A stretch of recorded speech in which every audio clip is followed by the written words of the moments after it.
السلام علیکم ورحمۃ اللہ وبرکاتہ، محترم ناظرین، محترم سامعین۔ ہم جانتے ہیں کہ شاعری اردو زبان کی ایک اہم صنف ہے، اور جس میں آم، کہنے والا اپنے شاعری میں مختلف موضوعات پر نظمیں، غزل، قطعات، اشعار کہتا ہے، اور یہ بہترین ذریعہ ہے اپنے خیالات کے اظہار کا۔ اس میں شاعروں نے ایک مختصر سے شعر میں بڑی بڑی باتیں بیان کر دی ہیں، بڑے بڑے فلسفے بیان کر دیے ہیں، بڑی بڑی حکمتیں بیان کر دی ہیں۔ تو جہاں یہ شاعری ان کاموں میں استعمال ہوئی ہے، وہیں شاعری ہم جانتے ہیں کہ نظم کی صورت میں قومی جذبات کو ابھارنے کے لیے، جہاد کے جذبات کو ابھارنے کے لیے بھی استعمال ہوئی ہے، اور اصلاح معاشرہ کے لیے بھی استعمال ہوئی ہے۔ تو اس کے شاعری کے کئی استعمال ہیں، لیکن خاص بات شاعری کی یہ ہے کہ ایک مختصر شعر میں ایک بڑی بات کہہ دی جاتی ہے جو ٹھیک جا کے دل کو لگتی ہے، اور کئی صفحے کا مضمون اتنا بعض اوقات اثر نہیں کرتا جو ایک شعر اثر کر جاتا ہے۔ تو پہلے دور میں، پچھلی صدی میں، 20ویں صدی میں، تو ہم جانتے ہیں کہ بہت سے شاعر پیدا ہوئے، بڑے بڑے نام پیدا ہوئے، لیکن آج 21ویں صدی میں دیکھتا ہوں کہ شاعر بڑے محدود ہیں۔ اس تعداد میں شاعر رہے نہیں باقی، لوگ کہتے ہی نہیں شعر، یا تو کہہ نہیں سکتے، وہ ٹرینڈ نہیں ہے اس کے لیے، یا ان کی اس طرف فطرت میلان نہیں کھاتی، مائل نہیں ہوتی۔ تو اس لیے آج کے دور میں بہت خالی شاعر نظر آتے ہیں جو اچھی شاعری کرتے ہوں۔ تو انہی میں سے اس دور کے ایک شاعر ہیں، ان کا نام ہے سعد اللہ شاہ۔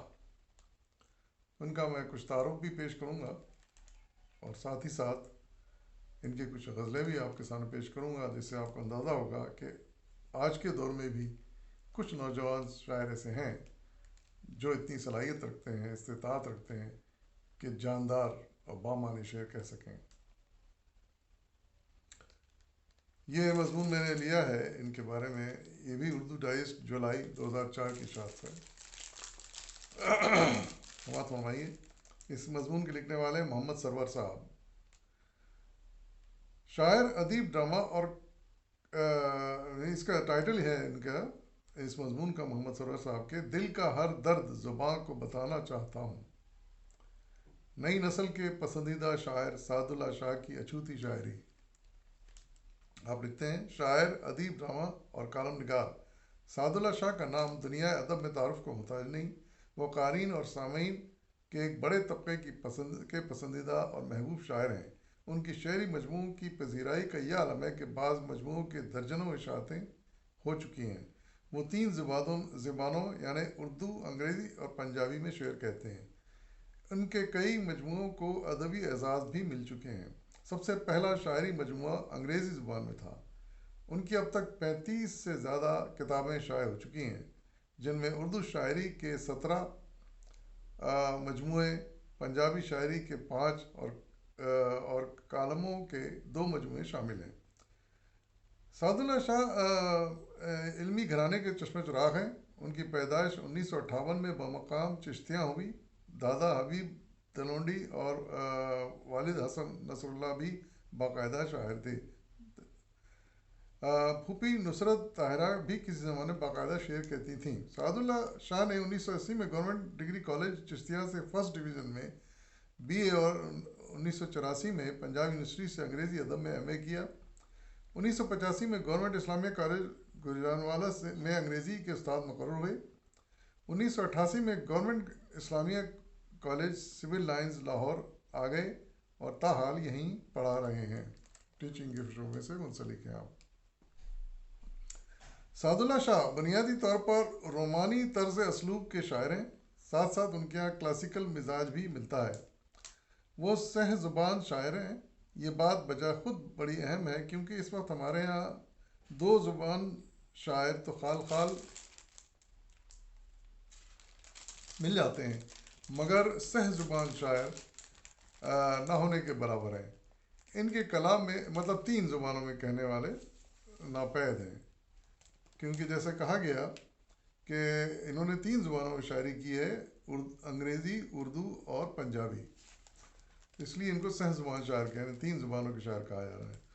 ان کے کلام میں انفرادیت اور تازگی ہے۔ وہ نظم اور غزل دونوں میں عمدہ شعر کہنے پر قادر ہیں۔ بنیادی طور پر محسوسات کے شاعر ہیں، لیکن خواہ مخواہ فلسفہ نہیں بگارتے، بلکہ روزمرہ زندگی کے احساسات بیان کرتے ہیں۔ دوسرے شعراء جن موضوعات کو شعریت سے مبرہ سمجھتے ہیں، سعد اللہ شاہ ان سے خوبصورت شاعری تخلیق کرتے ہیں۔ جدید ترین غزل کے نمائندہ شعراء میں سعد اللہ شاہ کا نام چہار سو گونج رہا ہے۔ اگرچہ انہوں نے انگریزی اور پنجابی میں بھی شاعری کی، مگر ان کی زیادہ توجہ اردو شاعری کی طرف ہے۔ انہوں نے گیت اور نظمیں بھی کہیں، لیکن جس صنف شعر کو اظہار ذات کا اصل ذریعہ بنایا وہ غزل ہے، یعنی ان کے مین فیلڈ جو ہے وہ غزل ہے۔ زیادہ شاعری انہوں نے غزل میں کی ہے۔ شعر میں خلوص، غم، پاس روایت اور مشکل بات کو سادگی سے کہنے کا ہنر جن جدید شعراء کے پاس ہے، ان میں ایک نام سعد اللہ شاہ کا بھی ہے۔ لگتا ہے انہوں نے غزل کے سب سے عام موضوع یعنی عشق و عاشقی پر خاصی توجہ دی ہے، مگر جدت کا ثبوت اس سے بڑھ کر اور کیا ہوگا کہ اس سے بھی انہوں نے بڑے خوبصورت اشعار نکالے ہیں۔ یعنی زیادہ تر شاعر ہم جانتے ہیں کہ عشق و عاشقی موضوع پر ہی، محبت کے موضوع پر شعر شاعری کرتے رہے ہیں، تو انہوں نے بھی کی ہے، لیکن ذرا انداز ان کا بڑا خوبصورت ہے۔ جیسے مثال کے طور پر انہوں نے لکھا ہے، ان کے کچھ شعر دو تین شعر یہاں لکھے ہیں۔ مجھ سا کوئی جہاں میں ناداں بھی نہ ہو، مجھ سا کوئی جہاں میں نادان بھی نہ ہو، کر کے جو عشق کہتا ہے نقصان بھی نہ ہو۔ یعنی نقصان تو لازمی ہے، عشق میں ہوتا ہے۔ اس قدر برہمی یوں ہی تو نہیں، وہ میری شاعری سمجھتا ہے، اس قدر برہمی یوں ہی تو نہیں، وہ میری شاعری سمجھتا ہے، کہتا تو وہ بھی ٹھیک ہے، ایک پل کو ہم ملے، لیکن میں آج تک بھی اسی ایک پل میں ہوں۔ واہ! سعد اللہ شاہ نے جدید غزل میں اضافہ کیا ہے، تاہم وہ چونکہ روایت کا شعور بھی رکھتے ہیں، اس لیے ان کے ہاں نئے تجربات بدعت کے ذیل میں نہیں آتے، بلکہ وہ ندرت فکر کے حیرت انگیز کمالات دکھاتے ہیں۔ ایک اور شعر مثال کے طور پر ہے: ایک عمر یہ چلے گا برابر اسی طرح، ایک عمر یہ چلے گا برابر اسی طرح، کہنے کو سال کٹ گیا ایک ڈائری کے ساتھ۔ واہ! یعنی یہ سال کی جو یادیں ہیں وہ عمر بھر ساتھ چلیں گی، حالانکہ وہ ایک سال کیلنڈر کے ساتھ ختم ہو گیا، کٹ گیا۔ بقول ڈاکٹر خواجہ محمد زکریا، سعد اللہ شاہ ان جدید شعراء میں شامل ہیں جو گزشتہ چند برسوں میں نمایاں ہوئے، مگر اس تھوڑے عرصے میں انہوں نے اتنا کچھ لکھا ہے کہ ان کی تخلیقی لگن پر حیرت ہوتی ہے۔ انہوں نے اپنی شعری صلاحیتوں سے لوگوں کو ششدر کر دیا ہے اور اپنے آپ کو سنوارنے میں کامیاب رہے ہیں۔ بہت سے شعراء کا حال ان کے مستقبل سے بہتر ہے، جبکہ سعد اللہ شاہ کا مستقبل ان کے حال سے بہتر ہے۔ اب وقت آ گیا ہے کہ حال کے گرد و غبار کو ہٹا کر ان کی غزل کا چہرہ درخشاں دیکھا جائے اور اس کے جمال پر فریفتہ ہوا جائے۔ ان کے منتخب اردو کلام کا انگریزی میں ترجمہ پروفیسر سلیم احمد صدیقی نے کیا ہے۔ ان کے اردو کلام کا انگریزی میں ترجمہ ہو چکا ہے، جو پروفیسر سلیم احمد صدیقی نے کیا ہے، جو رین آف بلیو فلاورز کے نام سے کتابی صورت میں شائع ہو چکا ہے۔ سعد اللہ شاہ کی شاعری سے انتخاب پیش خدمت ہے۔ کچھ غزلیں انہوں نے مثال کے طور پر پیش کی ہیں۔ پہلی غزل ہے: مجھ سا کوئی جہاں میں نادان بھی نہ ہو، مجھ سا کوئی جہان میں نادان بھی نہ ہو، کر کے جو عشق کہتا ہے نقصان بھی نہ ہو۔ آشفتہ سر جو لوگ ہیں مشکل پسند ہیں، مشکل نہ ہو جو کام تو آسان بھی نہ ہو۔ خوابوں سے دل نواز حقیقت نہیں کوئی، خوابوں سے دل نواز حقیقت نہیں کوئی، یہ بھی نہ ہو